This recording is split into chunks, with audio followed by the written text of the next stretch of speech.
मालपानी परिवार व वैष्णवी भजनी मंडळ आयोजित देशातील पहिला श्री जगदीश भगवान कथा सोहळा सप्ताह शहरातील खाकीदास बाबा मठ या ठिकाणी मोठ्या भक्तिमय वातावरणात सुरू आहे। आज या ठिकाणी पूजेदरम्यान 56 भोग प्रसाद पूजेसाठी मांडण्यात आले होते।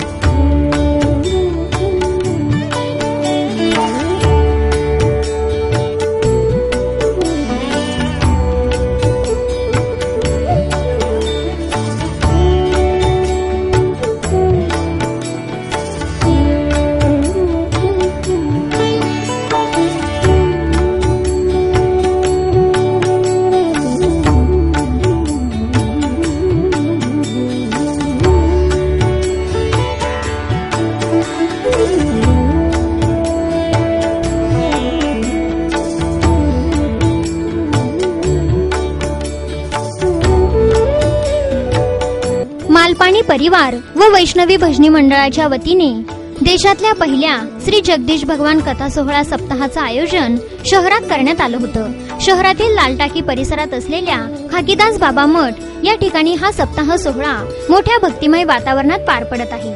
श्री युगल शरणजी महाराज हे आपल्या प्रसन्न वाणीतून श्री जगदीश भगवान यांची कथा सादर करत आहेत। जगदीश भगवान यांची कथा ऐकण्यासाठी भाविकांची मोठी गर्दी या ठिकाणी होत आहे। दररोज 3 ते 6 या वेळेत कथा व त्यानंतर पूजा व आरती केली जात आहे। आज पूजेदरम्यान 56 भोग प्रसाद मांडण्यात आला होता। श्री जगदीश भगवान कथा सप्ताह सोहळ्याप्रसंगी श्री युगल शरणजी महाराज यांनी सुखी जीवनाबद्दल आपल्या प्रतिक्रिया व्यक्त केल्या। इस संसार में भगवान से भी अगर कुछ बड़ा है तो वो है प्रेम, जिसने भगवान को भी पिघाल दिया है। प्रेम सर्वोपरि है। प्रेम से पशु पंछी तक बस में आ जाते हैं, तो ब्रह्म क्या चीज है। ब्रह्म को वशीभूत करने का एकमात्र साधन अगर कोई है तो प्रेम। आज संसार में सबसे बड़ी अगर कमी है तो वो प्रेम की है। अगर हर घर में प्रेम हो, अगर संसार में सब एक दूसरे से प्रेम करने लग जाएं, तो ये द्वैत की भावना नष्ट हो जाएगी और सारा संसार जो आज इतना आधुनिक होने पर भी दुख की ओर प्रवृत्त हो रहा है वो सुखमय बन सकता है। तो संसार को केवल आधुनिक बनाने से काम नहीं चलेगा, अपितु दुख की निवृत्ति के लिए एकमात्र साधन है कि सभी से प्रेम करें, हर जीव से प्रेम करें तो ब्रह्म की प्राप्ति होगी। स्वर्गीय मोहनलालजी व स्वर्गीय किसन प्यारी मालपानी यांच्या स्मृती प्रित्यर्थ मालपानी परिवाराच्या वतीने आयोजित करण्यात आलेल्या या श्री जगदीश भगवान कथा सप्ताहाचा लाभ भाविकांनी घ्यावा असं आवाहन आयोजक निर्मलाताई मालपानी व वैष्णवी भजनी मंडळाच्या वतीनं करण्यात आलं आहे।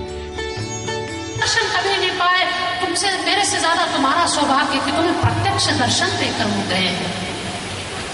तुम भूलने चाहती हो, अरे जहां तक तुम्हारी दृष्टि जाए उतनी भूमि तुम्हारी, जहां तक तुम्हारी दृष्टि जाए उतनी भूमि तुम्हारी। तुम्हारी पूरी पीढ़ियां वहीं पर रहकर अपना भोजन पेट भरती रहेंगी जहां तक भूमि जाए। और आज भी उस ग्वालिन के वंशज उस पूरी भूमि पर रहते हैं। जगन्नाथपुरी के पास आज भी उस ग्वालिन के वंशज उस पूरी भूमि पर रहते हैं।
प्रतिनिधी मोहसिन कुरेशी, ATV न्यूज, अहमदनगर।